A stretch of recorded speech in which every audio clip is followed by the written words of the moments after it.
Oh,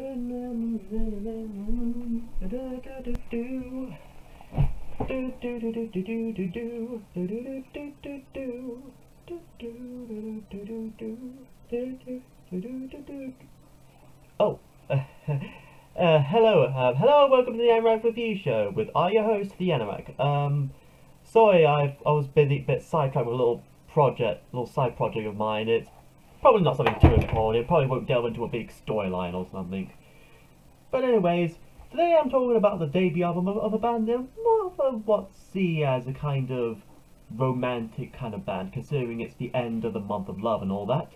And that being Spandau Ballet, specifically their debut album, Journeys to Glory. Now, most people who know the band Spandau Ballet may know them for their few rather more campier tracks, such as True and Gold. But if you want to listen to their debut album, it's quite different in that regard. Starting of which with the song To Cut a Long Story Short. A very minimalist, new wavy kind of song with a very thumpy backbeat and very spiky synth notes. Its lyrics deal with the traumas and madness driven by war in general, specifically the then recent Vietnam War. The lyrics speak from the point of view of like a veteran who's recapping what he felt, how he was manipulated from a young age to join the war and yet not knowing why he joined it. It's a very underrated song. If you prefer Spandau Ballet to have a more slightly darker song as opposed to the more light-hearted, more uplifting ones that be associated for later. That similar vibe continues with the next song, Reformation. A much more thicker song with a very twangy drum beat and all that. Its lyrics are much more vague, more poetic, so I think that adds more to the tonality and atmosphere of this overall album. It's a good demonstration of Tony Hadley's vocals and Gary Kemp's songwriting and lyric content meshing together very well. I give kudos to that. Then there's the song Mandolin, which is about, well, a mandolin. The lyrics go for a very nostalgic sense that how this one instrument has been around for many centuries. Gary Kemp's vocals give up a kind of Bowie vibe in this case, and the music definitely it does remind me a bit of the Human League in that respect. The first side of the album concludes with the song Musclebound, a much more kind of self-aware, sort of poking fun at the bodybuilders of the time.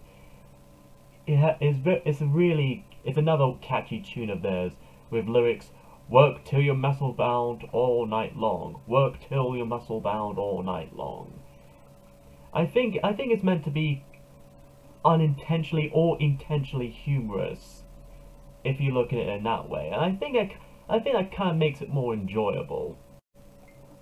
It's something that's may or may not meant to be taken seriously, but hey, with lyrics as it is, it's something I would listen to if I were to go to a gym and work out. The second side begins with a song called Age of Blows, a much more rockier song, an instrumental I might add, that I can certainly tell you doesn't blow. Or if it does, it blows my mind at least. It has a very fast-paced drum beat and a bass line that definitely gives me kind of early Iron Maiden vibes. Its guitar riff also reminds me a bit of Painted Black by the Rolling Stones. It definitely does fit like a classic chase sequence of like say an 80s those kind of like campy action movies of like the 80s of the time really. Next is the track The Freeze, a more disco-y song that reminds me a bit of the Smiths and Susie and the Banshees. Its lyrics are even a slight risque innuendo-ish, with mentionings of erogenous zones and whatnot. It's a very unique track that dabbles in that kind of style, especially for the debut, which is something worth getting into. Next is a more run-of-the-mill song called Confused. Its simple lyrics deal with quite a bit about chaos, reading the news, hearing rumors from people. You don't know who's speaking the truth, who's embellishing it, who's having a little white lie on. It really gets that kind of message across. It's like a, it may be seen as a filler track to some, but for a short album like this, I think it's another demonstration of how Gary and Tony get their lyrics and talents across. And while the album begins with the shortest song, to cut a long story short, it concludes with, fittingly enough, the longest song, simply called Toys. This is definitely the most rockiest of the song, if not most of their discography. Its lyrics are still vague, with lines such as "They'll become your, these are your toys. They become your toys." What are your toys? What will become toys is probably up to the interpretation of the listeners. It's also probably the closest Spandau Ballet probably ever been to kind of a prog rock style.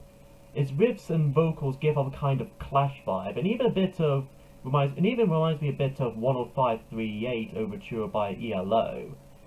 I think it might be one of my favourite songs of theirs that isn't from, say, the True album or Through the Barricades. If you like them to do a more rock style, I think that's worth a listen to. All in all, Spandau Ballet's Journeys to Glory is a very underrated album, and, in my opinion, a good introduction to the band if you want to introduce your friends or families or even young kids to what kind of music they could do and what they have done for most of their run. If I were to nitpick anything, is that it is rather short, and I do mean short. In total it's like about 33 minutes. But then again, a lot of their albums rarely, if any, reach the 40-minute mark. So if you got a quick time to listen to any music of theirs that you haven't heard before, I'd give this one a chance and a try. Next week marks the 10th episode as we take a look at something a bit more blue. And by blue, I also mean a bit of a status quo.